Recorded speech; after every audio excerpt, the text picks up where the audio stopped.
pada hari kedua ini, pada saat kami melaksanakan konferensi pers pada hari Rabu 7 Juni pukul 16.35 ini, sedang akan dilaksanakan rapat paripurna kelima yang inti agendanya adalah rapat-rapat komisi yang telah dibagi oleh steering committee, mulai dari komisi dan program bakal calon presiden, kemudian juga mempersiapkan strategi pemenangan pada Pileg Pilpres 2024 yang akan datang. Acara Rakernas ini sebagaimana yang sudah teman-teman sekalian ketahui dan masyarakat luas ketahui, telah dibuka secara resmi pada tanggal 6 kemarin. Hadir Presiden Joko Widodo yang juga hadir dalam kapasitas sebagai kader PDI Perjuangan, Ibu Megawati Soekarno Putri, Ketua DPR RI, Mas Prananda Prabowo, DPP Partai, dan juga Ketua Sekretaris Bendahara Partai, pimpinan-pimpinan komisi, dan juga pimpinan-pimpinan sayap dan badan partai. Alhamdulillah sampai dengan sejauh ini Rakernas telah berjalan lancar, dan di hari kedua ini kita mencoba menjabarkan bagaimana arahan Ibu Ketua Umum PDI Perjuangan terhadap kesiapan seluruh 3 pilar partai menghadapi pemilu serentak 2024 yang akan datang, dan juga arahan dan juga masukan dari Pak Jokowi yang telah memberikan arahan secara langsung pada tanggal 6 kemarin. Dan insya Allah Rakernas ini besok akan ditutup pada siang hari, yang agenda penutupannya akan disampaikan rekomendasi dan keputusan-keputusan Rakernas yang akan disampaikan secara terbuka melalui forum konferensi pers penutupan rapat kerja nasional PDI Perjuangan yang ketiga ini. Saya kira sebagai pengantar konferensi pers demikian. Selanjutnya saya persilakan kepada teman-teman sekalian jika ada hal-hal yang ingin ditanyakan lebih lanjut, atau mungkin sebelumnya Pak Said Abdullah ingin menambahkan, Pak Arif Judo. Baik, kalau gitu Mas Monan bisa kita langsung sesi tanya jawab ya. Dipersilakan. Baik, terima kasih teman-teman sekalian. Nanti saya menjawab pada bagian-bagian yang dapat saya jawab, nanti dilengkapi oleh Mas Arif dan Kang Said Abdullah.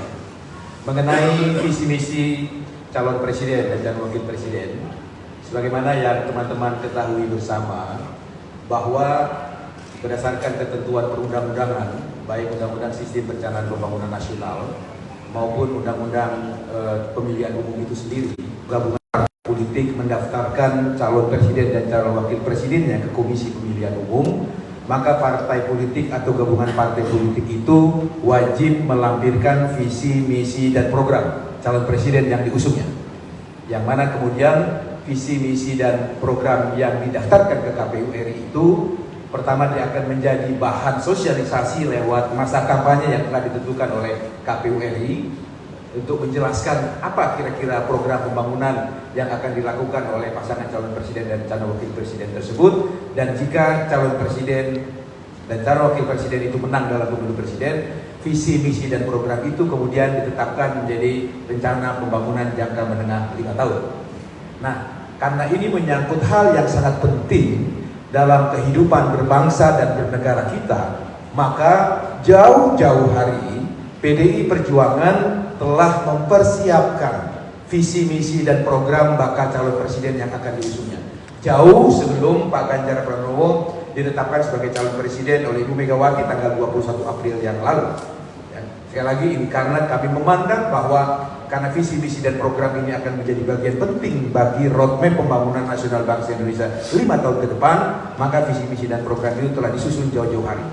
Ya, bidang yang secara khusus menggarap draft penyusunan visi, misi, dan program ini selain Balitbang Pus DPP PDI Perjuangan, kemudian Megawati Institute, para pakar, para ahli kita undang, kira-kira sudah hampir 2 tahun ini berjalan, itu digodok. Tetapi karena ini menyangkut tata cara berorganisasi, maka visi, misi, dan program sebelum didaftarkan kepada KPU RI, maka dimatangkan dulu secara kelembagaan lewat forum rapat kerja nasional ketiga ini. Yang mana setelah dirumuskan, diputuskan oleh rapat kerja nasional ketiga ini, hasil visi, misi, dan program yang dibahas dan diputuskan di Rakernas tentu akan kita bicarakan bersama dengan partai-partai peserta kerjasama politik lainnya. Karena partai-partai peserta kerjasama politik masih belum definitif, ya kemarin terakhir kita mendapatkan kunjungan silaturahmi dengan PAN dan akan ada pembicaraan berikutnya. Mungkin 1-2 hari ke depan akan ada partai politik lain. Nanti pada saat yang dianggap sudah pas untuk memutuskan bahwa partai politik peserta kerjasama pendukung Pak Ganjar Pranowo itu definitif, barulah kemudian visi misi dan program ini akan dibicarakan secara bersama-sama. Jadi oleh karena itu forum Rakernas ini meminta pandangan, pendapat, dan masukan dari teman-teman DPD partai yang hadir dalam rangka mematangkan konsep visi misi dan program bakal calon presiden kita itu. Ya. Kemudian mengenai apa tadi, Pendiko? Iya, itu nanti Kang Said yang menjelaskan ya. Tapi mengenai bakal calon wakil presiden, saya kira merujuk pada penjelasan Ibu Megawati Soekarno Putri pada saat 30 April yang lalu menerima silaturahmi DPP Partai Persatuan Pembangunan, beliau kan mengatakan bahwa mengenai bakal calon wakil presiden Pak Ganjar tentu nanti akan dibicarakan bersama-sama dengan ketua umum partai politik beserta kerjasama politik mendukung Pak Ganjar. Sekali lagi saya jelaskan, partai-partai politik yang akan mendukung Pak Ganjar ini masih berproses. Mungkin akan bertambah di beberapa hari kemudian. Barulah setelah partai-partai peserta kerjasama politik itu definitif, Ibu Mega akan membuka pembicaraan dengan ketua umum partai politik tersebut dan juga tentu dengan meminta pendapat dan masukan dari Pak Joko Widodo tentu dalam kapasitas sebagai kader PDI Perjuangan dan juga Pak Ganjar Pranowo. Waktunya masih cukup panjang ya. Kalau merujuk pada penjelasan Ibu Megawati di tanggal 30 September itu, selain 7 nama yang sudah beredar, yang juga disebut Pak Jokowi pada saat setelah sholat Idul Fitri bersama dengan Pak Ganjar Pranowo, ada Pak Mahfud MD, Pak Erick Thohir, Pak Sandiaga Uno, Mohaimin Iskandar, Pak Erlangga Hartarto, bahkan Pak Prabowo disebut. Ibu Mega mengatakan punya 3 nama yang lain. Nah, 3 nama yang lain ini bisa saja ya, seperti yang tadi disebut oleh Mbak Puan Maharani, ada Mas AHY, kemudian juga tadi saya dengar muncul nama Pak Basuki Hadi Mulyono, Menteri PUPR gitu. Dan saya kira ini sesuatu yang baik ya, berkembang di tengah masyarakat kita. Tapi sekali lagi nama-nama itu muncul dalam suasana kehangatan yang ingin membuat kontestasi Pilpres itu dinamis. Tapi sekali lagi nama-nama itu masih sangat cair, masih akan dipikirkan, direnungkan lebih jauh oleh Ibu Megawati Soekarno Putri dan juga nanti akan dibahas bersama ketua umum partai politik lain, Pak Joko Widodo dan juga kemudian Mas Ganjar Pranowo. Selebihnya Pak Said Abdullah, saya persilakan untuk menjawab beberapa pertanyaan.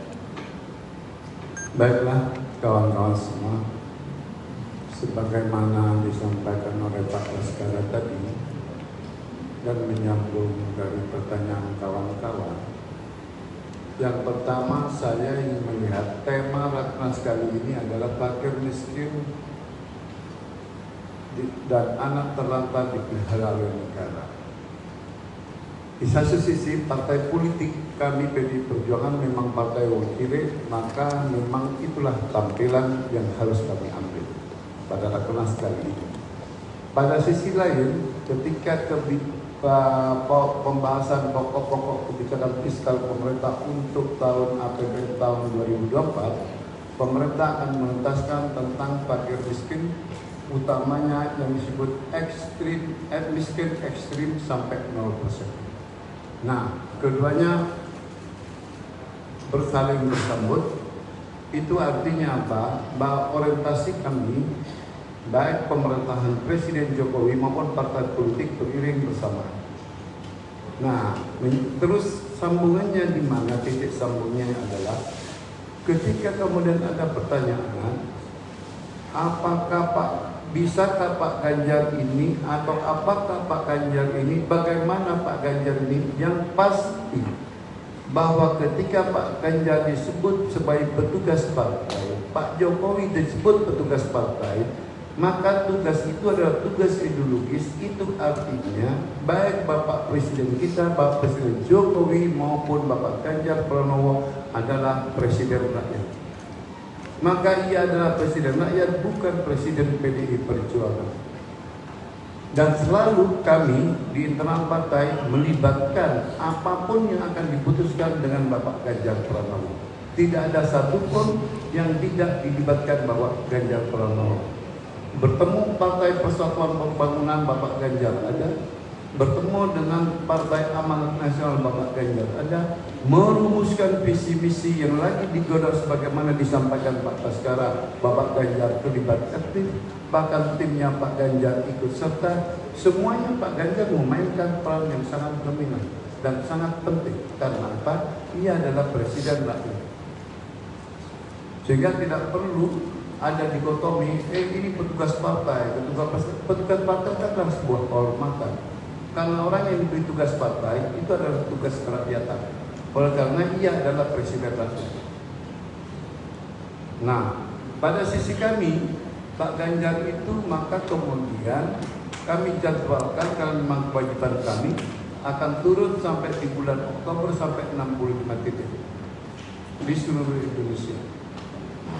Dari 65 titik itu dan sesuai nanti akan keputusan Rakernas, maka seluruh kader PD Perjuangan akan turun pada pola-pola nano targeting dengan melakukan canvassing door to door, menyampaikan kepada masyarakat, termasuk Pak Ganjar pun akan turun dari rumah ke rumah, kumpul dengan masyarakat, menanyakan masyarakat apa kebutuhannya masyarakat, walaupun kita tahu dua hal yang ingin dicapai.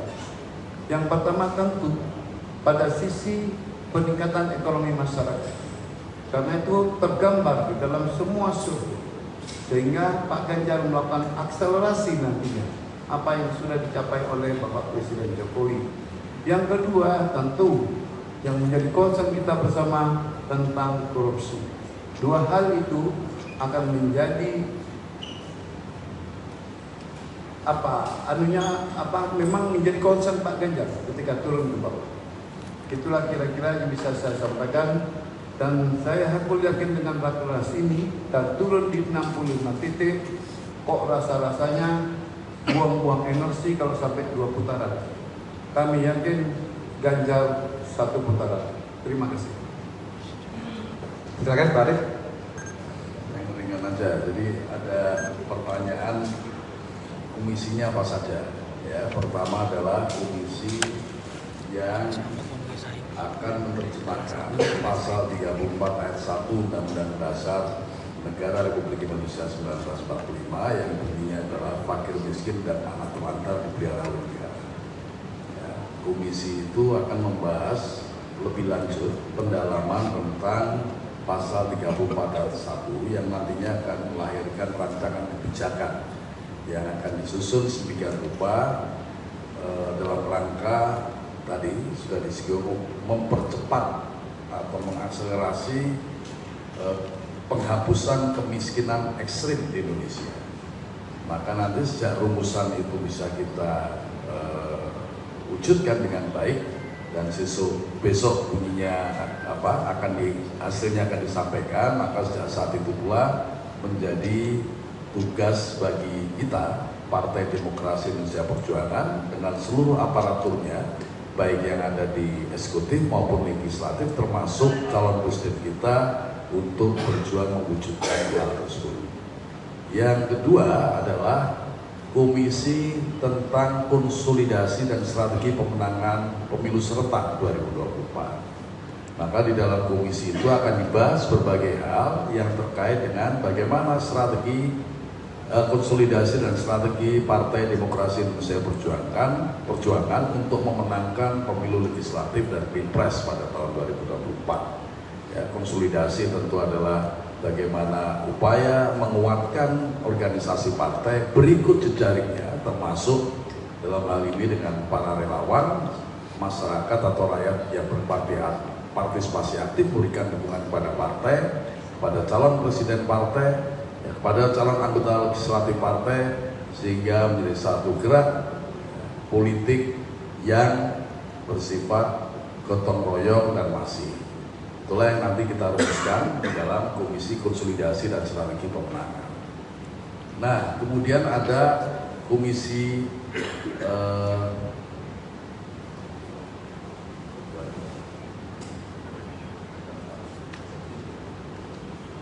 clear ya Bang? ya, ada komisi, satu lagi adalah komisi yang bersifat untuk merumuskan rekomendasi-rekomendasi eksternal partai. Ya, komisi itu nanti adalah akan menyusun apa saja rekomendasi eksternal yang harus disampaikan kepada publik.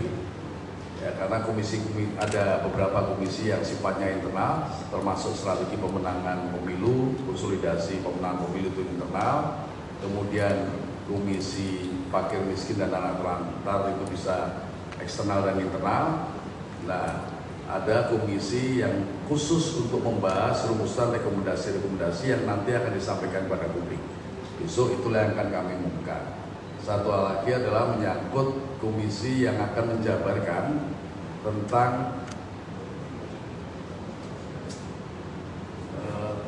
visi misi, jadi untuk mendraft visi misi capres kita. Ya, itu tadi yang di pengantar oleh Pak Baskara sudah disampaikan. Nanti merumuskan kira-kira visi misi calon presiden kita itu seperti apa, yang tentunya orientasi dan tujuannya untuk kepentingan rakyat, bangsa dan negara. Jadi visi misi itu bukan untuk kepentingan Partai Demokrasi Indonesia Perjuangan saja, dan tentu saja lebih dari sekedar urusan untuk memenuhi syarat formil bagi setiap calon presiden pada saat didaftarkan menjadi capres ke Komisi Pemilihan Umum. Jadi ada 4 komisi yang menerjemahkan pasal 34 ayat 1, yaitu fakir miskin dan anak terlantar di daerah negara. Komisi yang kedua adalah komisi konsolidasi dan pemenangan pemilu. Ketiga, komisi visi dan misi calon presiden. Yang keempat adalah komisi rekomendasi eksternal. Itulah 4 komisi yang saat ini mulai melakukan rapat untuk merumuskan berbagai hal yang terkait dengan tujuan dibentuknya komisi-komisi tersebut. Saya kira demikian. Ya, terima kasih Pak Arief. Jadi teman-teman sekalian, pada intinya tema Rakernas ketiga PDI Perjuangan dengan mengambil tema fakir miskin dan anak terlantar dipelihara oleh negara ini memiliki landasan filosofis dan ideologis yang sangat kuat. Bung Karno saat menjelaskan sila kesejahteraan sosial atau sila keadilan sosial di pidato 1 Juni mengatakan bahwa negara Pancasila dengan sila keadilan sosial atau kesejahteraan sosial itu artinya adalah tidak boleh ada kemiskinan di Indonesia. Kemudian di pembukaan Undang-Undang Dasar 1945, ketika alinea keempat menyebut sila keadilan sosial bagi seluruh Indonesia, itu diawali dengan kalimat serta mewujudkan keadilan sosial bagi seluruh rakyat Indonesia. Dan di pasal 34 Undang-Undang Dasar 1945 diatur janji negara bahwa fakir miskin dan anak terlantar dipelihara oleh negara. Jadi tema ini memang memiliki satu tema yang sangat sentral bagi kehidupan bermasyarakat, berbangsa dan bernegara kita. Dan kita tidak hanya sekedar membahas tema-tema besar itu, tetapi juga mencoba membreakdown dalam praksis kehidupan pemerintahan pusat dan daerah. Makanya kemarin kita mengundang 5 kepala daerah kita yang sukses melakukan pengentasan kemiskinan ekstrim di daerahnya masing-masing. Yang pertama adalah wali kota Solo, Mas Gibran, kemudian wali kota Surabaya, Mas Eri, Bupati Banyuwangi, Bu Ipuk Azwar Anas, kemudian juga wali kota Semarang, Mbak Ita, dan wali kota Tidore Kepulauan. Kelima kepala daerah PDI Perjuangan kemarin melaporkan kepada Rakernas bagaimana mereka memimpin daerahnya masing-masing mewujudkan janji negara untuk melakukan kesejahteraan kepada masyarakatnya dengan best practices pengentasan kemiskinan di wilayah yang mereka pimpin. Ke depan, Mas Ganjar Pranowo, jika Tuhan memberkati beliau dan rakyat memilih menjadi Presiden Republik Indonesia, salah satu tujuan utamanya adalah melakukan pengentasan kemiskinan untuk mewujudkan kesejahteraan sosial bagi seluruh rakyat Indonesia. Kira-kira itu penjelasan filosofi dan politiknya mengapa Rakernas pada kali ini mengambil tema tersebut. Pertanyaan saya tujukan kepada Pak Said. Tadi menyambung statement yang dikatakan Pak Said bahwa yakin bahwa Pak Ganjar akan satu putaran karena terlalu sia-sia jika sudah 65 titik tapi harus 2 putaran. Nah, terkait dengan hal ini apa kira-kira rencana atau gambaran besar roadshow yang akan disiapkan terhadap Pak Ganjar? Dan kemarin Mas Ganjar juga mengatakan bahwa dia tidak akan turun ke Jawa Tengah. Nah, lalu apakah pendekatan Jawa Tengah ini akan diterakhir atau ada tim lain atau seperti apa nanti yang disiapkan untuk wilayah Jawa Tengah? Dan bagaimana memastikan bahwa roadshow yang disiapkan ini tidak akan bentrok dengan tugas beliau yang saat ini masih menjabat sebagai gubernur setidaknya sampai September 2023. Terima kasih. Ya, sederhanalah. Pertanyaannya serius, jawabannya santai aja. Kalau 60 sampai 65 titik Sabtu Minggu itu kita hitung sampai Bapak Ganjar lengser ke Prabon di bulan September, itu akan dilakukan Sabtu Minggu. Di luar Sabtu Minggu Bapak Ganjar tidak boleh, dan selalu Bapak Ganjar taat kalau urusan itu. Nah, kalau sekarang pada hari Sabtu bisa 3 titik, 4 titik, bahkan kadang-kadang Bapak Ganjar bisa 6 sampai 7 titik, itu sebenarnya sangat mudah dicapai, 60-65 titik. Tapi dipastikan bahwa sampai September 38 provinsi Bapak Ganjar sudah bisa akan terpenuhi kesemuanya. Kalau bicara soal satu putaran, Bapak Ganjar itu baru turun di 5 titik saja, itu sudah naik 4%. Survei terakhir dari SMRC dan konsultan survei lainnya. Dan hendak ingin saya sampaikan, marilah kita semua, khususnya kami PDI Perjuangan, tidak akan menyanyiakan APBN, tidak akan menghabiskan APBN hanya untuk pemilu demi pemilu. Lebih baik APBN itu kita efisienkan, satu putaran saja kita bertarung secara damai, secara elegan, dan Pak Ganjar punya segala-galanya. Partainya kuat, relawannya kuat, tokoh masyarakatnya kuat, ormasnya kuat. Maka itu modal sosial bagi seorang Ganjar. Dan pasti ganteng. Ayo, siapa yang bilang Ganjar jelek? Kan ganteng Ganjar. Tinggi, ganteng, senyumnya luar biasa, menyihir kita semua.